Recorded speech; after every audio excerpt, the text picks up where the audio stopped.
NDA కూటమికి అత్యంత ప్రధాన ప్రత్యర్థులు ఎవరైనా ఉన్నారు బీజేపీకి అంటే అది వామపక్షాలే.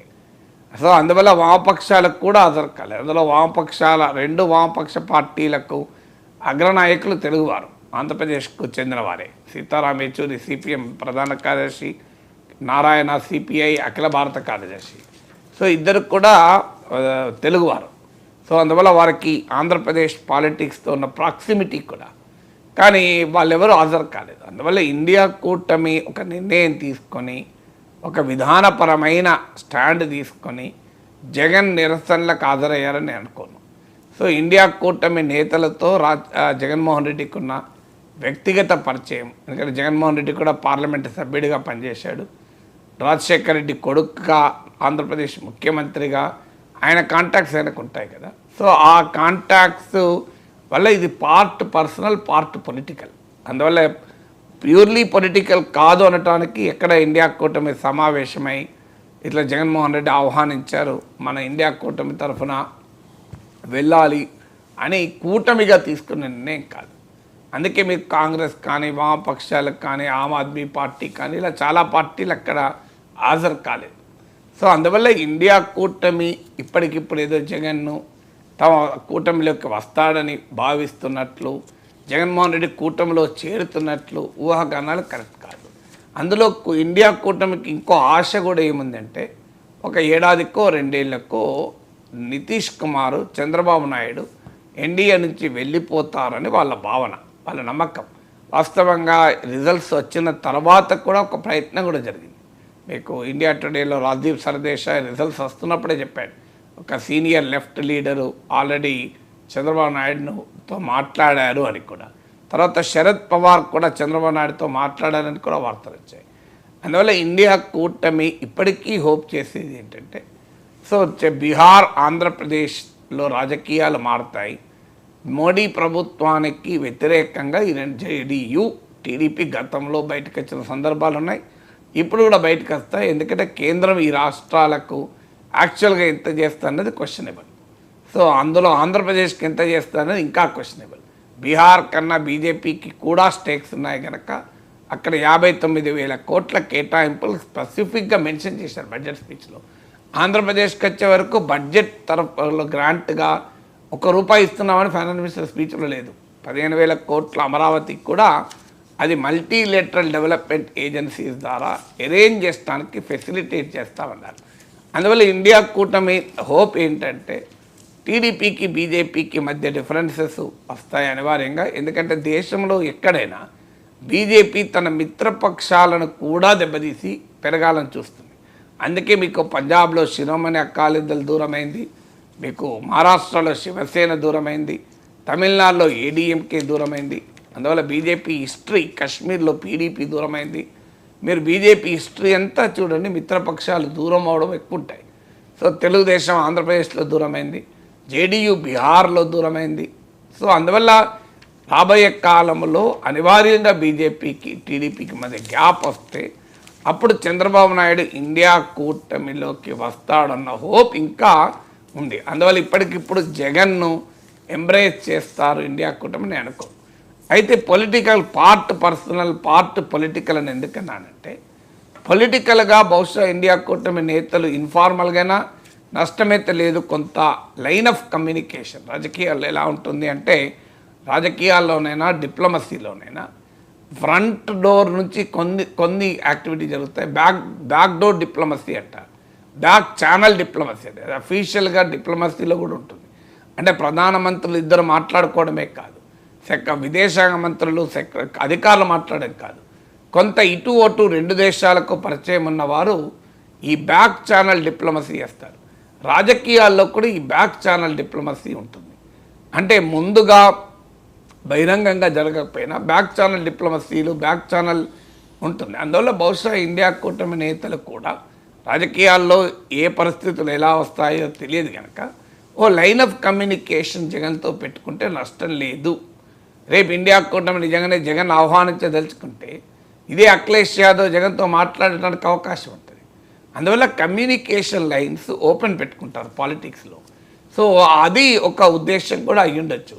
అది అఫీషియల్గా ఇండియా కూటమి నిర్ణయం తీసుకొని వెళ్ళకపోయినా తర్వాత ఆ ధర్నాలో పాల్గొన్న ఏ ప్రాంతీయ పార్టీ నాయకులకు కూడా ఆంధ్రప్రదేశ్లో పొలిటికల్ స్టేక్స్ లేవు. ఇప్పుడు సమాజ్వాదీ పార్టీ, ఉద్ధవ్ ఠాక్రే శివసేన, తృణమూల్ కాంగ్రెస్, అలాగే ముస్లిం లీగ్, జార్ఖండ్ ముక్తి మోర్చా, వీళ్ళెవరికి కూడా ఆంధ్రప్రదేశ్లో పాలిటిక్స్ లేవు, ఆంధ్రప్రదేశ్లో పొలిటికల్ స్టేక్స్ లేవు. కాంగ్రెస్ పార్టీకి 1% 2% ఆంధ్రప్రదేశ్లో రాజకీయం ఉంది. అందువల్ల వారు అందుకే అంత తొందరగా డిసైడ్ కాలేదు. లెఫ్ట్ పార్టీకి ఆంధ్రప్రదేశ్లో 1% 2% ఓటింగ్ ఉంది, రాజకీయం ఉంది. అందువల్ల వాళ్ళు రియాక్ట్ కాలే మీరు గమనిస్తే. సో అందువల్ల బీఆర్ఎస్ జగన్మోహన్ రెడ్డికి వాస్తవంగా కేసీఆర్తో సన్నిహిత సంబంధాలు ఉన్నాయి. అయినా తెలంగాణలో రాజకీయాలపైన ప్రభావం ఉండే అవకాశం ఉంటుంది కనుక బీఆర్ఎస్ రాలేదు. వాస్తవంగా బీఆర్ఎస్ పోవాలి, ఎందుకంటే రేవంత్ రెడ్డికి చంద్రబాబు నాయుడుకు ఉన్న సాన్నిహిత్యం మనకు తెలుసు. రేవంత్ రెడ్డి షర్మిల ద్వారా తనను అటాక్ చేయిస్తున్నాడని జగనే వ్యాఖ్యానించారు. కేసీఆర్ రేవంత్కు వ్యతిరేకంగా ఉన్నాడు. కేసీఆర్కు జగన్కు సన్నిహిత సంబంధాలు ఉన్నాయి. ఈ కాంటెక్స్ట్ అంతా చూస్తే బీఆర్ఎస్ వెళ్ళాలి, మరి బీఆర్ఎస్ వెళ్ళలేదు. ఎందుకంటే అక్కడ తెలంగాణ రాజకీయాలపై కూడా అది ప్రభావం ఉంటుంది. అందువల్ల ఆంధ్రప్రదేశ్ రాజకీయాలతో సంబంధం లేని ఇండియా కూటమి పక్షాలు మాత్రమే ఢిల్లీలో హాజరయ్యాయి. సో అందువల్ల లైన్ ఆఫ్ కమ్యూనికేషన్ పెట్టుకోవటానికి బహుశా ఇండియా కూటమి ఈ అకేషన్ ఉపయోగించుకోవచ్చు. జగన్మోహన్ రెడ్డికి కూడా ఏంటి, రేపు కూటమిలో చేరడా సంబంధం లేదు. తనకు కూడా దేశంలో మిత్రులు ఉన్నారు అని. ఎందుకంటే చంద్రబాబు నాయుడు ఎన్డీఏలో ఉన్నాడు కనుక ఎన్డీఏతో పడని పార్టీలతో కమ్యూనికేట్ చేస్తే రెస్పాన్స్ ఉంటుందని బహుశా జగన్ అనుకోవచ్చు. ఎందుకంటే ఈ వచ్చిన పార్టీలన్నిటికీ కామనాలిటీ ఏంటంటే వాటికి ఆంధ్రప్రదేశ్లో పొలిటికల్ స్టేక్స్ లేవు. అదే సమయంలో వాళ్ళు బీజేపీకి వ్యతిరేకం. సో అందువల్ల ఇప్పుడు సమాజ్వాదీ పార్టీ, తృణమూల్ కాంగ్రెస్కు ఆయా రాష్ట్రాల్లో బీజేపీ ప్రధాన ప్రత్యర్థి, జార్ఖండ్ ముక్తి మోర్చాకు. సో ముస్లిం లీగ్ ఎలాగో బీజేపీని వ్యతిరేకిస్తుంది. అలాగే మీకు బీజేపీ తమకు ప్రత్యర్థిగా ఉన్న రాజకీయ నాయకులు మాత్రమే ఇక్కడికి వచ్చారు. అందువల్ల ఎందుకంటే ఇది బీజేపీ కూడా టీడీపీతో కలిసింది కనుక ఎన్డీఏను వ్యతిరేకించే పక్షాలు కనుక వచ్చాయి. అందువల్ల మీకు నాన్ ఇండియా కూటమి పక్షమైన బీఆర్ఎస్ రాలేదు, శిరోమణి అకాలీదళ్ రాలేదు, బిజు జనతాదళ్ రాలేదు. అందువల్ల ఇవి రావడం అనేది క్లియర్గా అటు ఇండియా కూటమి నుంచి బహుశా ఒక లైన్ ఆఫ్ కమ్యూనికేషన్. జగన్మోహన్ రెడ్డికి కూడా తనకు దేశంలో ఏకాకి కాదు, తనకు కూడా సమర్థించేవారు ఉన్నారు అనేది ఆయన ఎస్టాబ్లిష్ చేసుకోవడానికి వీళ్ళు ఇన్వైట్ చేశారు. దాంతోపాటు బీజేపీకి కూడా ఒక సంకేతం పంపడం, అవసరం వస్తే నాకు కూడా ఆప్షన్స్ ఉన్నాయి, నేను ఇలాగే ఉండాలని లేదు. ఇప్పుడు ఎన్డీఏకు ఇష్యూ బేస్ సపోర్ట్ ఇస్తున్నారు. ఇష్యూ బేస్ సపోర్ట్ అంటే అది పేరుకే, అన్ని రకాల సపోర్టు బీజేపీకి ఇస్తున్నారు. సో బీజేపీకి మీరే కాదు నాకు ఆప్షన్, నాకు కూడా ఇంకో ఆప్షన్ ఉంది, నాకు ఇండియా కూటమి ఉంది అన్న సంకేతాన్ని కూడా బీజేపీకి అంటే రేపు జగన్మోహన్ రెడ్డి ఇండియా కూటమి వైపు వెళ్లకుండా చూడాలి అంటే ఆయన ఆ వైపు పైన ఒత్తిడి పెరగకూడదు, ఒత్తిడి తగ్గించాలని బీజేపీ ఏమైనా అనుకునే అవకాశం ఉంటుంది. అందువల్ల ఒక రకంగా బీజేపీకి కూడా సంకేతం పంపించారు. నార్మల్గా అయితే జగన్ ఇండియా కూటమిలో చేరాలి. ఎందుకు చేరాలి అంటే ఆంధ్రప్రదేశ్లో ఎన్డీఏ అధికారంలో ఉంది, ఇండియా కూటమి పార్టీలు ఏవి లేవు ఇక్కడ, కాంగ్రెస్ కానీ వామపక్షాలు కానీ బలహీనంగా ఉన్నాయి. నాన్ ఇండియా పార్టీలన్నీ బలహీనపడ్డాయి. మీరు గమనిస్తే వైఎస్ఆర్ కాంగ్రెస్, బిజు జనతాదళ్, ఏడీఎంకే, బీఆర్ఎస్, శిరోమణి అకాలీదళ్, ఈ 5 పార్టీలు కూడా నాన్ ఎన్డీఏ పార్టీలు, ఇవన్నీ కూడా వీక్ అయ్యాయి. మీరు గమనిస్తే ఎన్నికల్లో అంటే భారత రాజకీయాల్లో రోజు రోజుకు పోలరైజేషన్ అవుతున్నాయి, ఇండియా కూటమి వైపు లేదా ఎన్డీఏ. ఈ 2 కూటమిలో లేకపోతే ప్రజలు యాక్సెప్ట్ చేయడం లేదు. అది ఇటీవల ఎన్నికల ఫలితాలు మనకు క్లాసిక్ ఎగ్జాంపుల్. అంటే ఆఖరి నిమిషంలో ఎన్డీఏలోకి వెళ్ళిన జేడీఎస్ లాభపడ్డది, ఆఖరి కూటమిలో ఇండియా కూటమిలోకి వెళ్ళిన పార్టీలు, ఇండియా కూటమిలో కూడా ఉన్న పార్టీలు లాభపడ్డాయి. మీకు అది మహారాష్ట్రలో శివసేన, ఎన్సీపీలు మీకు లాభపడ్డాయి. కానీ మీరు అజిత్ పవార్ దెబ్బతిన్నాడు చూడండి. సో అందువల్ల క్లియర్గా అర్థమవుతుంది, అటో ఇటో ఉంటేనే ప్రజలు యాక్సెప్ట్ చేస్తున్నారు. అటు ఇటు లేకపోతే ఇప్పుడు నేను చెప్పిన బీఆర్ఎస్, వైఎస్ఆర్ కాంగ్రెస్, బిజు జనతాదళ్, ఏడీఎంకే, శిరోమణి అకాలీదళ్, బహుజన్ సమాజ్ పార్టీ, ఇప్పుడు ఇన్ని పార్టీలు ఉన్నాయి దెబ్బతిన్న పార్టీలు. అందువల్ల జగన్మోహన్ రెడ్డి తన ఇంట్రెస్ట్ల రీత్యా కూడా ఇండియా కూటమి ఉండాలి. ఇప్పుడు ఎందుకంటే ఆయనకు దేశంలో సపోర్ట్ కావాలి, కానీ ఆయన ఎందుకుంటలేడు మనకు అందరికీ తెలుసు అది కూడా. ఎందుకంటే ఆయన పైన ఈడీ కేసులు, సిబిఐ కేసులు ఉన్నాయి, కోర్టులు కూడా వాటిని త్వరగా పరిష్కరించమని చెప్తున్నాయి. భారతదేశంలో నరేంద్ర మోడీ ప్రభుత్వానికి ఉన్న ప్రత్యేకత ఎలాంటి మొహమాటము లేకుండా ఈడీని సిబిఐని వాడతారు. అది దేశంలో ఉన్న ప్రతిపక్ష నాయకులందరిపైన వాడారు. మీకు ఆమ్ ఆద్మీ పార్టీ కేజ్రీవాల్ నుంచి కేరళ ముఖ్యమంత్రి విజయన్, మా సిపిఎం ముఖ్యమంత్రి విజయన్, స్టాలిన్ నుంచి మమతా వరకు ఇలా కేంద్ర సంస్థలు వెంబడించని ప్రతిపక్ష పార్టీ లేదు. రాహుల్ గాంధీ నుంచి మొదలుకొని కవిత వరకు. సో ప్రతి ప్రతిపక్ష నేతల పైన సిబిఐ, ఈడీ, ఐటీ ఎవరెవరు పడ్డారు. మీరు అదే బీజేపీ లేదా బీజేపీ మిత్రపక్షాలతో ఇలాంటిది ఏమీ లేదు. సో అందువల్ల ఇది గమనించిన జగన్మోహన్ రెడ్డి ఏ రకంగా తాను కేజ్రీవాల్, హేమంత్ సోరెన్, కవితల అనుభవం చూశాక ఇప్పటికిప్పుడు ఆయన రాష్ట్రంలో చంద్రబాబు నాయుడుతో ఫైట్ చేయాలి, మళ్ళీ దేశంలో మోడీతో ఫైట్ చేయగలడా? సో అందువల్ల ఆయన ఈడీ కేసులు, సిబిఐ కేసులు ఉన్నాయి కనుక ఇండియా కూటమిలో ఇప్పటికిప్పుడు చేరడం అంటే ఒక రకంగా మోడీని సవాల్ చేయడమే. సో అందువల్ల ఆ నిర్ణయం ఆయన తీసుకోవడం లేదు. అందుకే ఇష్యూ బేస్డ్ సపోర్ట్ అంటున్నారు. బీజేపీ కూడా ఏంటంటే భవిష్యత్తులో ఎవరు అవసరం ఉంటుందో, ఇవాళ చంద్రబాబు నాయుడు అవసరం ఉండొచ్చు, రేపు జగన్ అవసరం ఉండొచ్చు అని వాళ్ళు లైన్ ఆఫ్ కాంటాక్ట్ పెట్టుకుంటున్నారు. అందుకే ఇటీవల స్పీకర్ ఎన్నికలో కూడా వైసీపీ మద్దతు అవసరం లేకపోయినా వాళ్ళు అడిగారు, వీళ్ళు ఇచ్చారు. సో అందువల్ల ఇప్పటికిప్పుడు ఇండియా కూటమి వెళ్ళకపోవటానికి కారణం అది. కానీ రేపు వెళ్ళడా ఇండియా కూటమికి అంటే రాజకీయాల్లో ఏది శాశ్వతం ఉండదు. రేపు ఎలాగో అరెస్ట్ చేయబోతున్నారు అనుకోండి, అరెస్ట్ అనేది ఇన్ఎవిటేబుల్ అనుకోండి. సో అప్పుడు ఏం చేయాలి? తన కనీసం సపోర్ట్ అని ఉండాలి కదా. సో అప్పుడు ఇండియా కూటమి వైపు వెళ్ళినా ఆశ్చర్యపడాల్సిందే. ఎందుకంటే రాజకీయాల్లో ఏది పర్మనెంట్గా ఉండవు. సో అందులో ప్రాంతీయ పార్టీలు ఈ కూటమి ఆ కూటమిలో ఎప్పుడు ఎక్కడైనా ఉండవచ్చు. ఇది చరిత్ర చెప్పిన సత్యం. భారతదేశంలో ఒక ఆర్జేడీ మినహా మొత్తం ప్రాంతీయ పార్టీలు ఏవైనా తీసుకోండి, అటు ఎన్డీఏ వైపు, ఇటు ఇండియా కూటమి వైపు, అటు ఎన్డీఏ వైపు, ఇటు యూపీఏ వైపు ఏదో ఒక సమయంలో గ్రావిటేట్ అయిన పార్టీలు కనీసం అంటే ఆ కూటమిలో చేరకపోయినా సన్నిహితం కావడం, మళ్ళీ మారుతుంటారు. ఇప్పుడు బిజు జనతాదళ్ రాష్ట్రంలో ఓడిపోయేంత వరకు బీజేపీకి అనుకూలంగా జాతీయ రాజకీయాలు ఉన్నది. రాష్ట్రంలో తమ ప్రభుత్వం కూడా ఓడిపోయాక ఇప్పుడు ప్రతిపక్ష అవతారం ఎత్తింది. బీఆర్ఎస్ మొదటి టర్మ్లో బీజేపీతో క్లోజ్గా ఉంది జాతీయ నాయకత్వం, రెండో టర్మ్లో తమకే ప్రమాదం వచ్చేది కనుక వ్యతిరేకించారు. చంద్రబాబు నాయుడు ఎన్నిసార్లు మారాడో మనకు చెప్పాల్సిన అవసరం లేదు. అందువల్ల రాజకీయాల్లో శాశ్వతంగా ప్రాంతీయ పార్టీలు అసలే ఉండవు, ఎందుకంటే వాటికి ఏమీ సైద్ధాంతిక భూమిక లేదు. అందువల్ల జగన్మోహన్ రెడ్డి ఇండియా కూటమి వైపు రాడు ఎట్టి పరిస్థితుల్లో అనే గ్యారంటీ ఎవరు ఇవ్వలేరు. ఎందుకంటే మనిషికి తన అవసరాలు తనకు ఉంటాయి కదా. కానీ ఇప్పుడైతే ఈడీ, సిబిఐ కేసులు ఉండడం ఒక ప్రమాదం. ఎందుకంటే నీకు ఇక్కడ ఇంకో పాయింట్ కూడా ఉంది, అరెస్ట్ అవుతారన్న భయం ఉండవచ్చు జగన్మోహన్ రెడ్డికి. ఎందుకంటే అంతకు ముందు కూడా జగన్మోహన్ రెడ్డి ఇప్పుడు ఇటీవల ఫలితాల తర్వాత కూడా ఒక స్టేట్మెంట్ ఇచ్చాడు, కష్టాలు నాకేమీ కొత్త కావు అని. అంటే క్లియర్గా మీరు జగన్మోహన్ రెడ్డి రిజల్ట్ తర్వాత మాట్లాడింది చూస్తే ఆయన అరెస్టును ఎక్స్పెక్ట్ చేస్తున్నట్టు క్లియర్గా కనబడుతుంది మనకు. సో అందువల్ల అరెస్ట్ అవుతే అప్పుడు గతంలో అరెస్ట్ అయిన లాభమైంది, ఎందుకంటే అప్పుడున్న రాజకీయ పరిస్థితులు ఆయనకు అనుకూలమైనవి. ఎందుకంటే కాంగ్రెస్ పార్టీ అప్పటికే సెకండ్ టర్మ్లో ఉంది, కాంగ్రెస్ పార్టీ పట్ల ప్రజా వ్యతిరేకత తీవ్ర స్థాయిలో ఉంది, తెలుగుదేశం పట్ల అనుకూలత రాలేదు, తెలంగాణ ఉద్యమ ప్రభావం వల్ల కాంగ్రెస్, టీడీపీలు ఇబ్బంది పడుతున్నాయి, రాజశేఖర్ రెడ్డి అకాల మరణం వల్ల పెద్ద ఎత్తున జగన్మోహన్ రెడ్డి పట్ల సానుభూతి ఉన్నది. ఈ సమయంలో ఆయన అరెస్ట్ అయ్యాడు. ఆ అరెస్ట్ అయినా కూడా ఆయనకు చెల్లి, తల్లి తోడుగా ఉన్నారు. షర్మిల పాదయాత్ర చేశారు, ఆ తల్లి కూడా బహిరంగ సభల్లో మాట్లాడారు.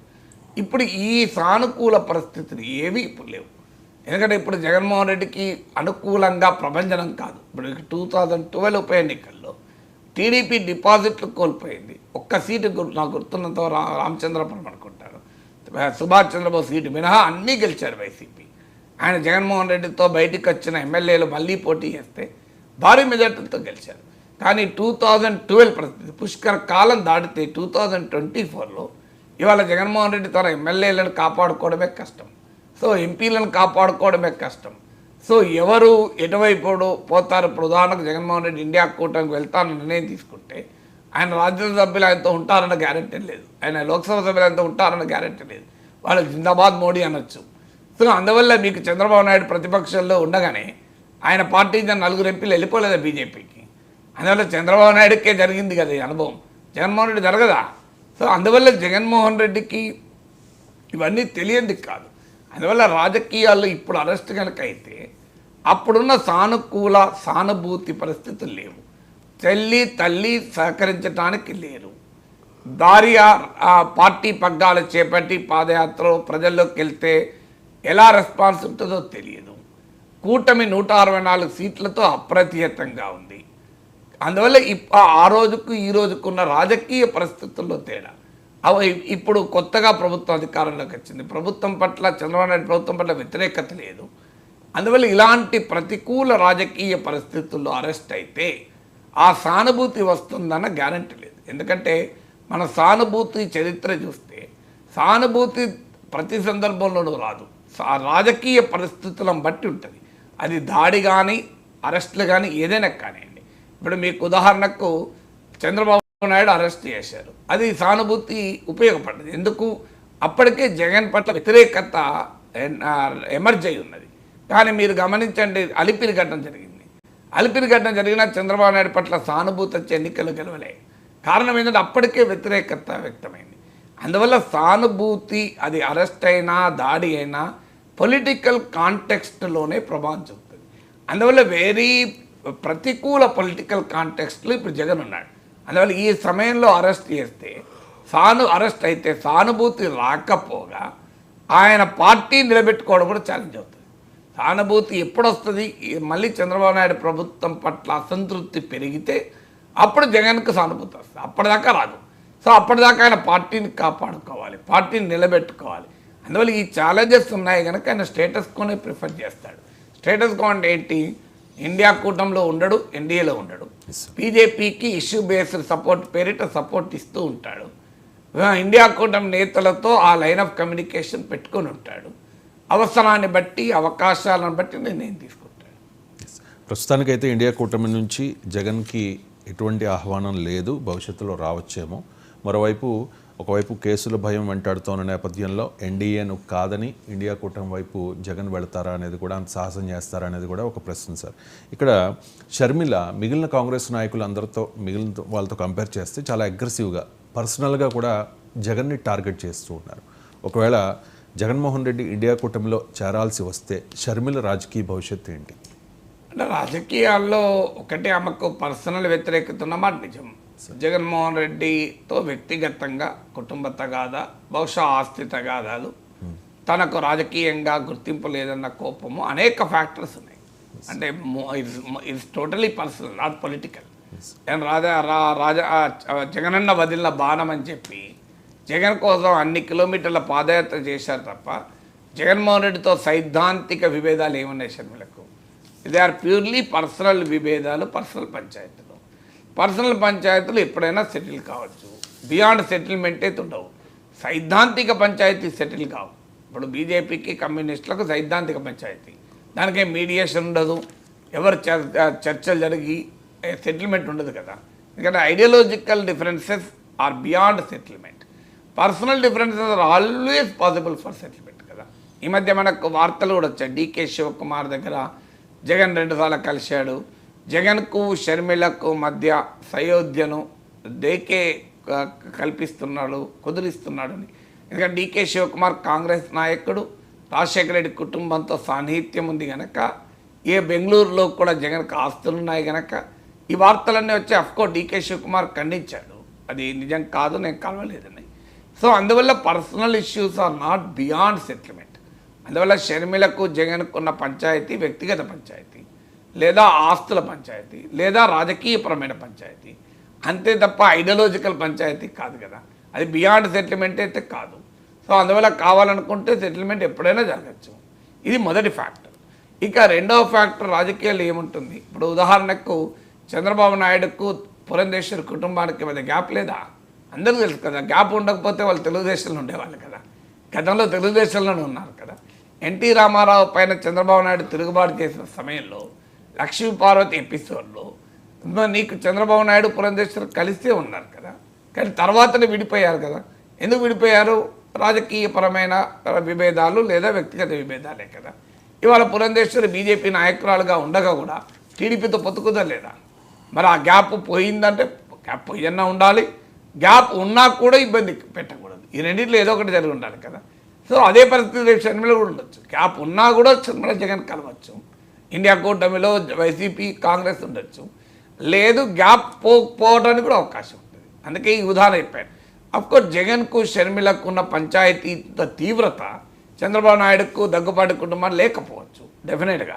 బట్ డెఫినెట్గా దే ఆర్ పొలిటికల్గా డిఫర్ అయ్యారు కనుకనే దగ్గుపాటి పురంధేశ్వరి గారు ఆమె కాంగ్రెస్ పార్టీలో చేరారు, తర్వాత బీజేపీలో చేరారు, కానీ టీడీపీలో లేరు కదా. టీడీపీలో రాలే కదా, దగ్గుపాటి కుటుంబం కూడా రాలే, దగ్గుపాటి వెంకటేశ్వరరావు కొడుకు రాలే కదా. సో టీడీపీకి రాలే అంటే క్లియర్గా అర్థమవుతున్నది ఏంటి, కుటుంబ తగాదాలు ఉన్నా కుటుంబ తగాదాలు పరిష్కారము కావచ్చు, ఒకవేళ కుటుంబ తగాదాలు ఉన్నా రాజకీయంగా కలవచ్చు. రాజకీయాల్లో అది అసాధ్యమైనటువంటి విషయం అయితే కాదు. అందువల్ల షర్మిలకున్న జగన్కు మధ్య ఉన్న విభేదాలు ఇండియా కూటమిలోకి జగన్ రావటానికి ఒక పెద్ద అడ్డంకిగా ఉంటాయని అనుకోను. అలాంటి పరిస్థితి వస్తే కాంగ్రెస్ పార్టీ ఇండియా కూటమి షర్మిలకు ప్రియారిటీ ఇస్తుందా? ఎందుకంటే ఇండియా కూటమిలోకి జగన్ వస్తానంటే I think they will be happy to take it. ఎందుకు అంటే ఆంధ్రప్రదేశ్లో ఇండియా కూటమికి ఏమీ లేదు కదా. సో ఆంధ్రప్రదేశ్లో ఏమీ లేనప్పుడు ఒక బలమైన ప్రాంతీయ పార్టీ, 40% ఓట్లున్న పార్టీ, ఇప్పటికీ 4 ఎంపీలు, లోక్సభలో 11 మంది ఎంపీలు, రాజ్యసభలో ఉన్న పార్టీ చేరుతారంటే ఎందుకు చేర్చుకోరు? అలా ప్రస్తావన రాలేకని చేర్చుకుంటారు. ఎందుకంటే రాజకీయపరమైన విభేదాలు ఉండొచ్చు. ఇప్పుడు మీకు కమ్యూనిస్టులకు తృణమూల్ కాంగ్రెస్ లేవా? అయినా కూడా ఇద్దరు ఇండియా కూటమితోనే ఉన్నారు కదా. ఆ మాటకంతా కేరళలో కమ్యూనిస్టులు కాంగ్రెస్లే ప్రత్యర్థులు కదా.